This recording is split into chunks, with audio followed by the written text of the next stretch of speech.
There is a question that science has never fully managed to answer. The more we understand about how the human brain actually works, the harder it becomes, at least for me, to explain away why millions of people across every culture, across every era of recorded history, have felt some kind of connection to something that seems to transcend the purely physical world. I want to walk you through why, as someone who has spent years studying the brain, I've come to believe in God in the most general sense of that word, not as a rejection of neuroscience, but largely because of it. And I want to be honest with you from the start. This is not a claim that neuroscience proves the existence of God in some clean empirical sense. That would be an overstatement the data doesn't support. What I want to share with you instead is why the specific patterns we see in the brain, patterns that show up with remarkable consistency across radically different cultures, belief systems, and historical periods, have moved me personally toward taking the possibility of something beyond the purely material seriously, and why I think the most intellectually honest position is one of genuine openness rather than confident dismissal in either direction. Let's start with something that surprised me the first time I encountered it in the literature, which is what actually happens inside the brain during deep prayer and meditation. In the late 1990s and early 2000s, a researcher named Andrew Newberg, working out of the University of Pennsylvania, used a brain imaging technique called single photon emission computed tomography, essentially a way of visualizing blood flow in different brain regions, to scan the brains of Tibetan Buddhist monks during deep meditation and Franciscan nuns during intense contemplative prayer, capturing the moment right at the peak of their spiritual experience. Citation: this line of research was published across several papers and later summarized in the book Why God Won't Go Away, and in peer-reviewed work in journals covering neurotheology and contemplative neuroscience. What he found was strikingly consistent across both groups.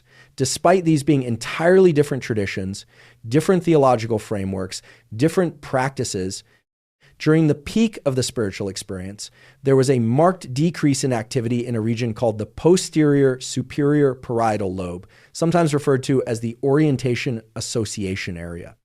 This region's normal job is to help you maintain a sense of where your physical body ends and the rest of the world begins. It's part of what gives you the constant background sense of being a bounded, separate self located in physical space. When activity in this region drops significantly, the subjective experience that tends to follow is a dissolving of that boundary, a sense of merging with something larger than oneself, of the self extending outward without a clear edge. This is precisely the language that contemplatives across totally unconnected traditions have used for centuries to describe their deepest spiritual experiences, a sense of oneness, of boundarylessness, of merging with the divine or with the universe. Now, here's the question this raised for me, and it's a genuinely difficult one.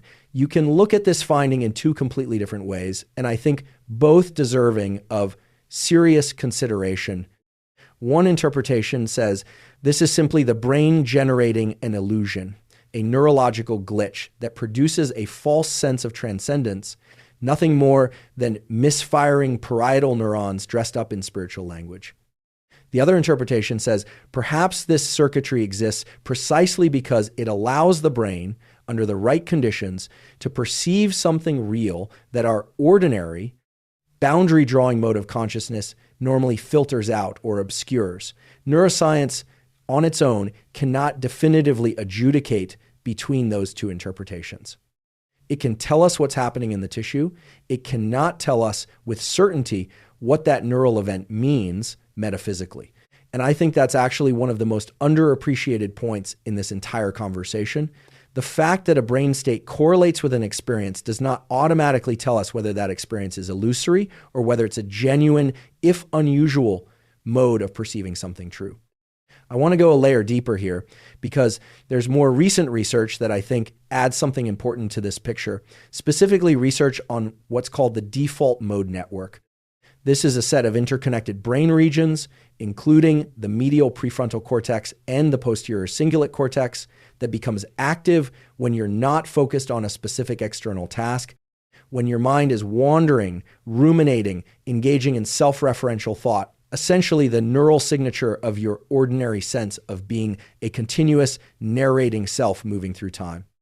Multiple studies using functional MRI have shown that deep meditative states, and notably also the administration of certain psychedelic compounds like psilocybin, produce a marked reduction in default mode network activity and connectivity. Citation, Proceedings of the National Academy of Sciences, and subsequent work published in Neuroimage and related journals on meditation, psychedelics, and the default mode network.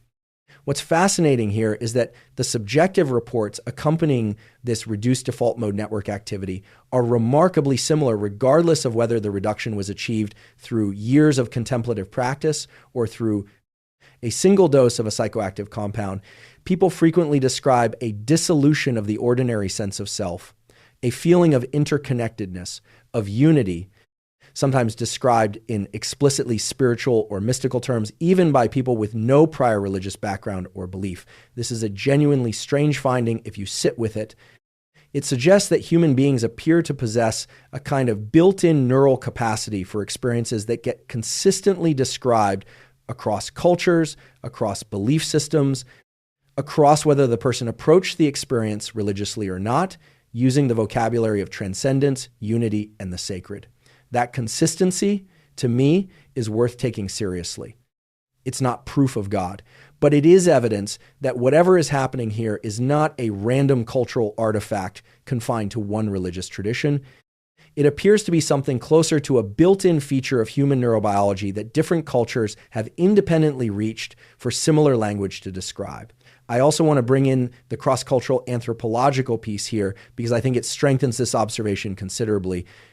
Religious belief in some form appears in essentially every documented human culture throughout history: hunter-gatherer societies, ancient agrarian civilizations, modern industrial nations, isolated tribal communities that had no contact with each other for thousands of years. All of them independently developed some concept of a transcendent reality: spirits, ancestors, gods, an underlying sacred order to existence. Citation, this near universality of religious belief across cultures is well documented in the anthropological and cognitive science of religion literature.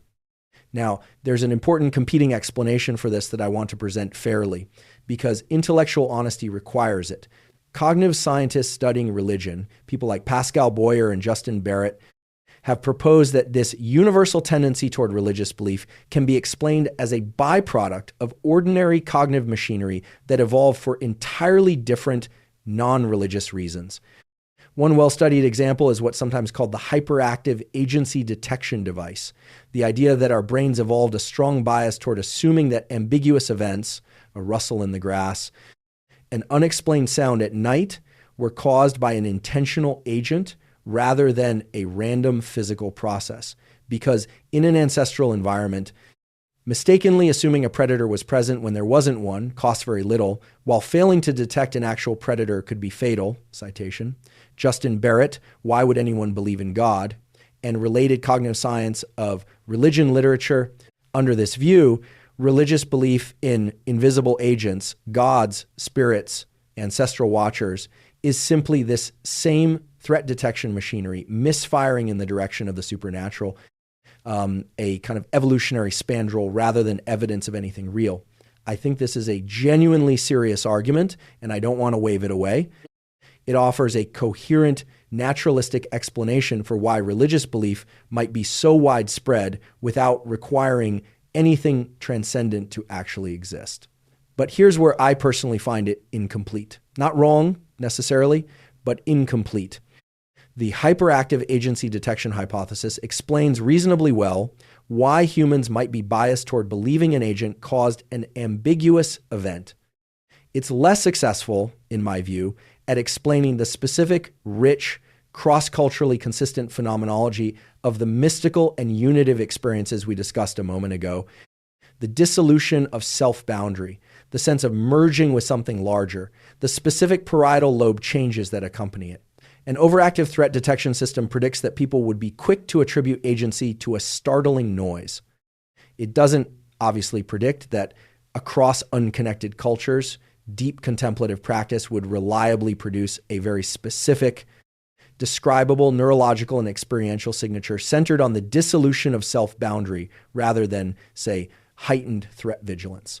These seem to me like two related but distinct phenomena, and I think the agency detection explanation does a better job with the first than the second. let me address something else that comes up frequently in this conversation, which is the so-called God helmet research conducted by Michael Persinger in the 1980s and 1990s, because I think intellectual honesty requires being upfront about where this research actually stands today.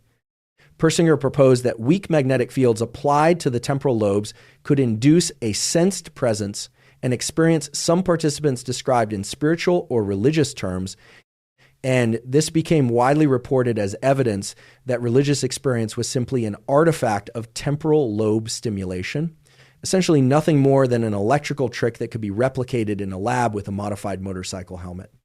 However, when an independent research team led by Per Granqvist attempted a rigorous, double-blind replication of this exact protocol, they found no significant difference between the magnetic field condition and a sham condition with no actual magnetic stimulation, and concluded that the original reported effects were likely attributable to suggestion and the personality characteristics of participants rather than the magnetic field itself. Citation, Neuroscience, Letters, 2005.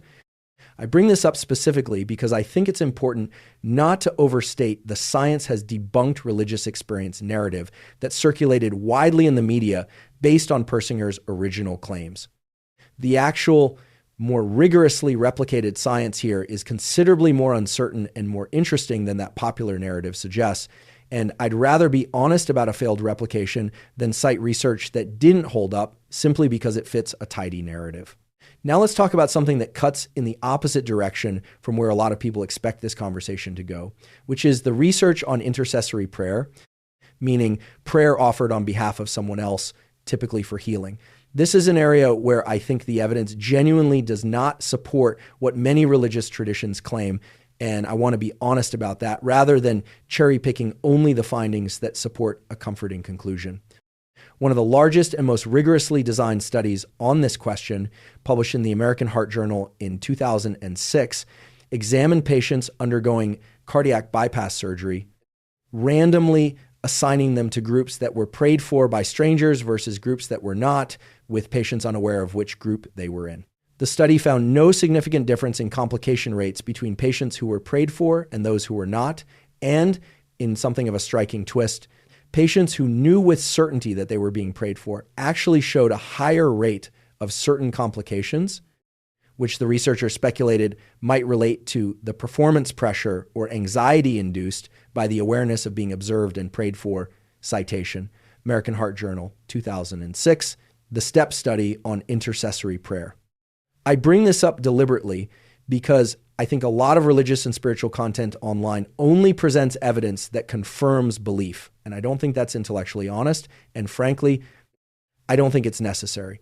The lack of measurable effect from third-party, distant intercessory prayer on physical healing outcomes doesn't actually undermine the broader case I'm making here, because the neuroscience I find most compelling isn't about prayer changing outcomes for other people at a distance.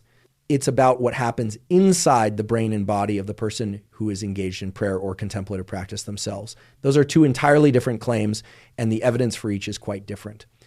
And on that front, the evidence for personal, first-person contemplative practice, prayer, meditation is genuinely robust, and this is worth spending real time on because I think it's actually the more scientifically solid piece of this entire discussion.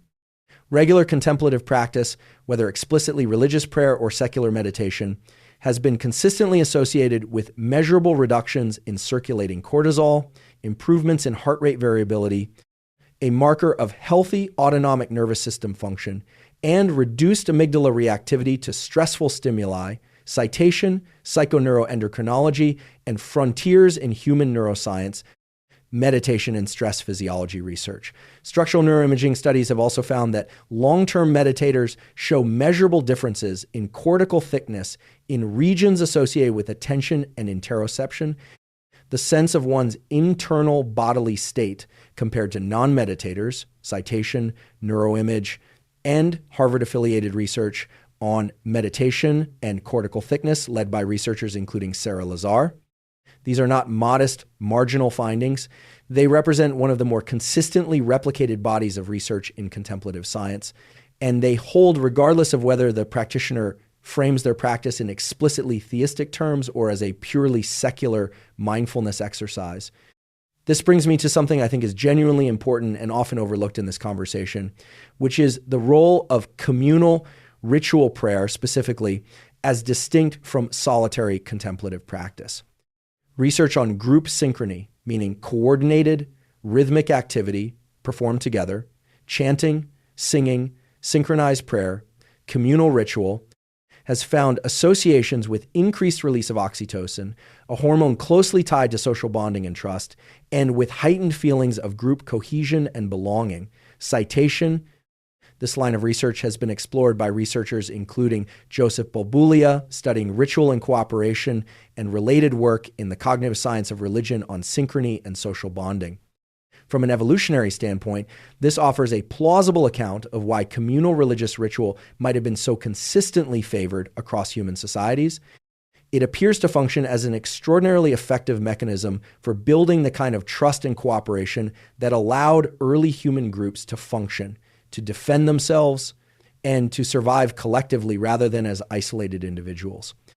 I find this piece of the picture genuinely compelling as a partial explanation for why religious practice persisted so robustly across human history, whatever else might be true about its metaphysical claims. So where does all of this leave me? And why do I land on belief rather than agnosticism or atheism, given everything I've just laid out, including the pieces of evidence that cut against certain religious claims? Here's the honest answer. I don't think neuroscience on its own can settle the metaphysical question of whether God exists in either direction.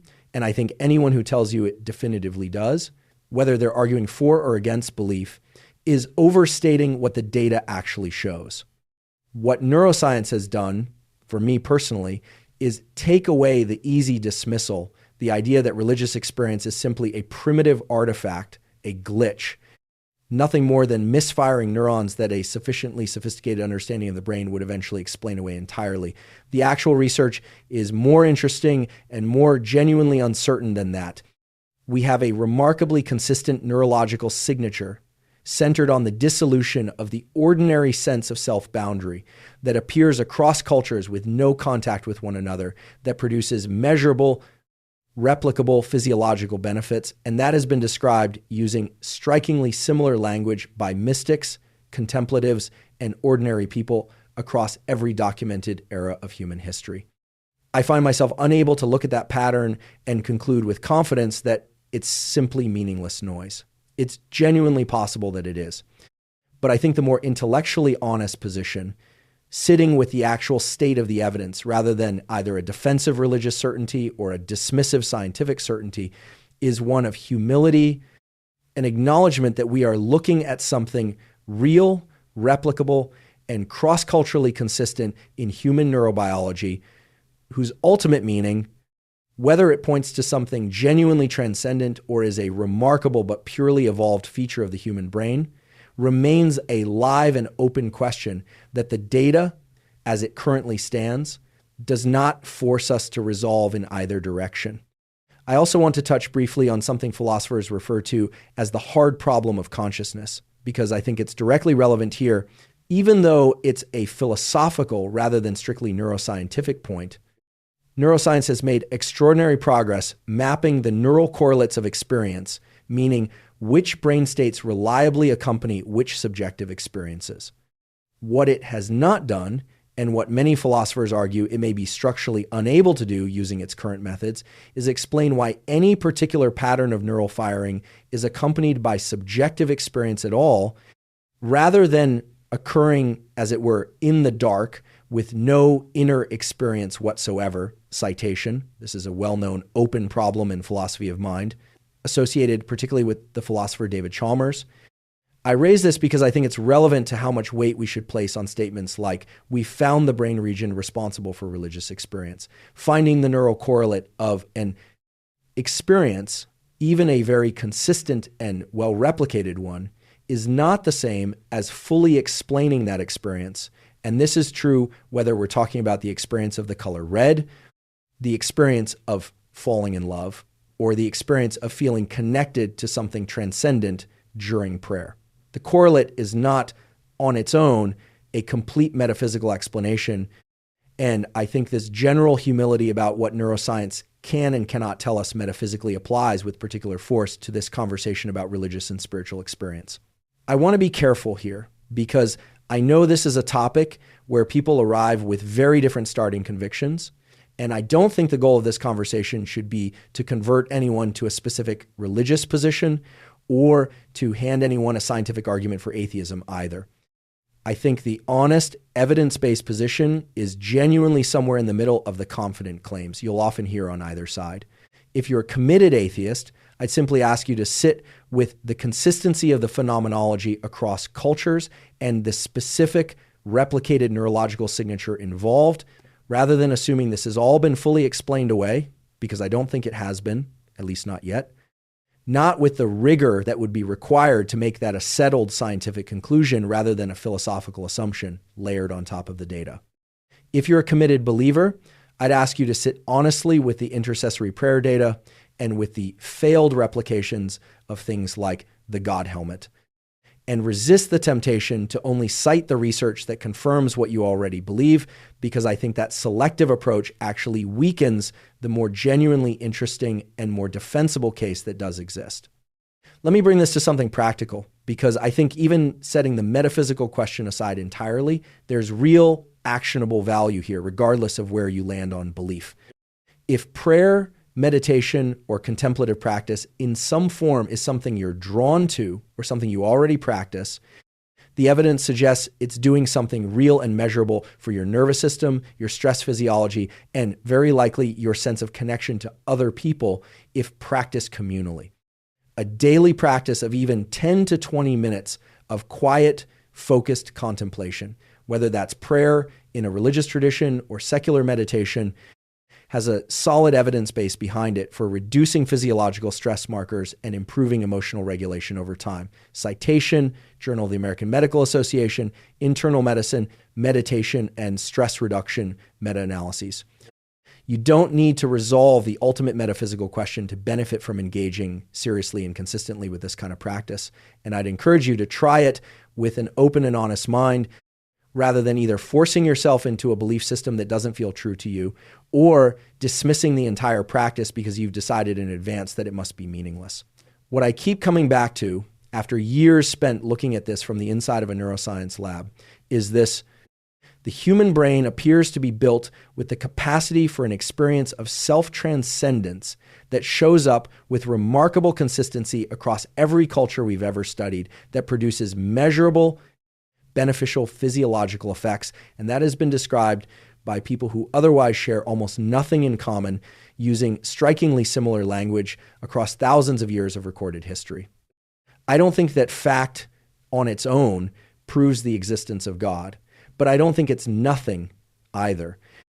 And for me, sitting honestly with the full weight of that evidence, rather than reaching for the easiest, most dismissive explanation available, has been the thing that's kept the question of God genuinely open, and over time has moved me personally toward belief. Not belief as a rejection of what neuroscience tells us, but belief that grew in large part out of taking what neuroscience actually shows us seriously with all its remaining uncertainty intact.